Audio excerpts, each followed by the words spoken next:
Dalam pandangan aku, kenapa justru kehilangan menjadi sebuah momentum menuju keberuntungan gitu. Jadi gini, di dalam kehidupan kita ada sebuah hukum pertukaran energi. Di dalam kehidupan kita ada sebuah realita yang harus kita pahami bahwa ada hukum keseimbangan, ada yang dipuji, ada yang dicela.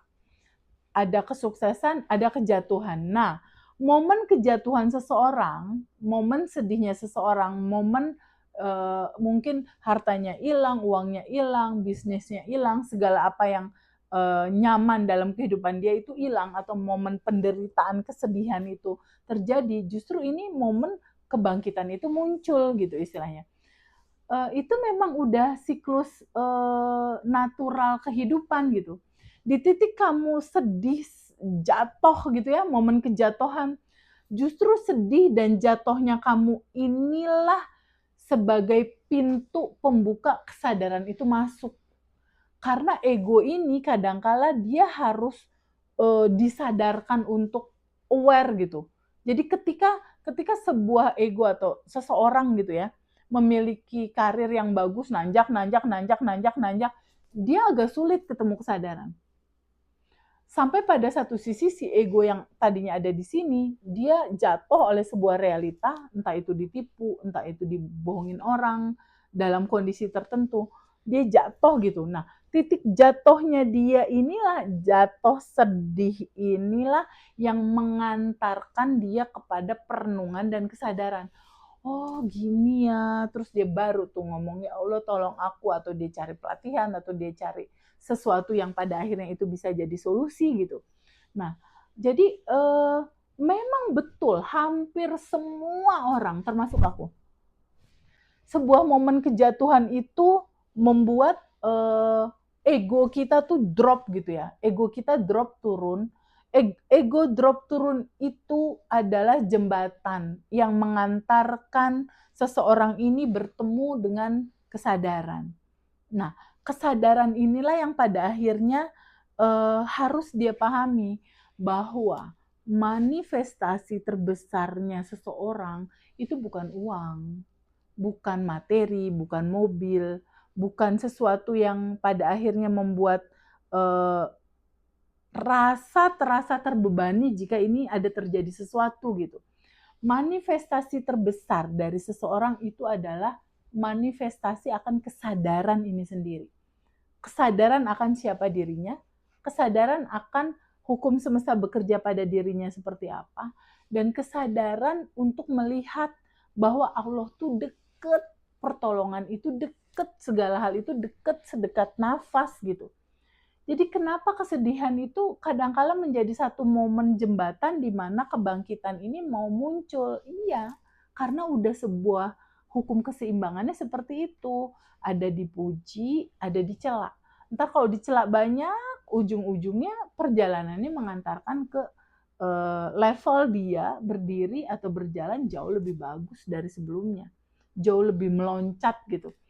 Karena memang untuk masuk ke fase kegembiraan, kebahagiaan yang luar biasa, semesta menginginkan tubuh ini, jiwa ini mengalami begitu banyak spektrum rasa. Ada kebahagiaan, ada kesedihan, ada kemarahan, ada kecemasan.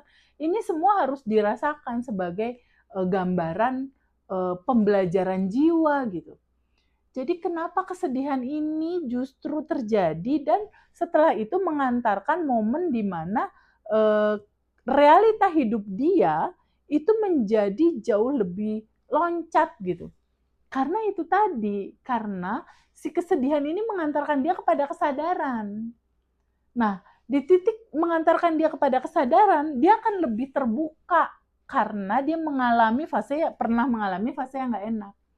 Jadi suatu saat realita dalam kehidupan itu terjadi, dalam kesedihan, dalam kebahagiaan, dalam kecemasan, dalam kebingungan, nggak usah khawatir bahwa faktanya, realitanya ini juga udah cinta. Faktanya, realitanya kebahagiaan ini dalamnya cinta, kesedihan ini juga dalamnya cinta. Jadi sebuah hukum semestanya hampir ke semua orang deh, orang besar di Indonesia, pasti dia mengalami drop luar biasa sampai ada perenungan dalam gitu buat dia. Kalau aku dulu ketika satu momen kesedihan itu muncul, aku mengungkapkan di dalam rasa, oh rasanya nggak nyaman, rasanya sedih, rasanya sendiri tuh kayak gini. Suatu saat kalau aku udah mapan, aku akan memberikan ketenangan ke orang-orang yang merasakan sedih di dalam kehidupan dia gitu. Nah, jadi di sini penting sekali untuk memahami untuk teman-teman, kadangkala sedihmu inilah yang membuka kamu kepada ruang kesadaran yang luar biasa indahnya. Kesedihan inilah yang mengantarkan itu. Kesedihan inilah yang membuka cakrawala itu. Jadi kesedihan yang drop turun diikuti dengan sebuah situasi kesadaran yang muncul, keberhasilan. Kebanyakan dari kita seperti itu. Kebanyakan dari orang seperti itu. Dia akan mengalami satu lonjakan pencapaian ketika dia udah jatuh dulu. Karena itu ada hukum keseimbangan. Agar kita belajar, agar kita bertumbuh, rasanya di posisi kebanyakan teman-teman yang lain masih dirasa itu. Sehingga bijak-bijak dalam bersikap teman-teman, agar kita bisa memahami esensinya kehidupan ini. Kalaupun dia packagingnya kesedihan, dan kita lihat rekan kita atau keluarga kita packagingnya itu adalah kebahagiaan, nggak usah khawatir. Law of assumption, hukum asumsi. Asumsikan aja bahwa setelah kejatuhan aku ngelihat teman sukses berarti berikutnya aku gitu. Sering-sering law of assumption, sering-sering memberikan asumsi terhadap kehidupan kita. Kita siapa, bagaimana kita, bagaimanakah semesta bekerja di dalam kehidupan kita, kenapa ini terjadi. Teman-teman harus tahu itu, karena hidup cuma satu kali. Substansi yang harus dipahami adalah kamu siapa, tabungan semesta, dan praktekin semua apa yang menjadi ulasan di dalam materi. Jadi sekali lagi di sini, kenapa ya kesedihan justru momen di mana keberhasilan ini masuk dalam realita? Iya jelas.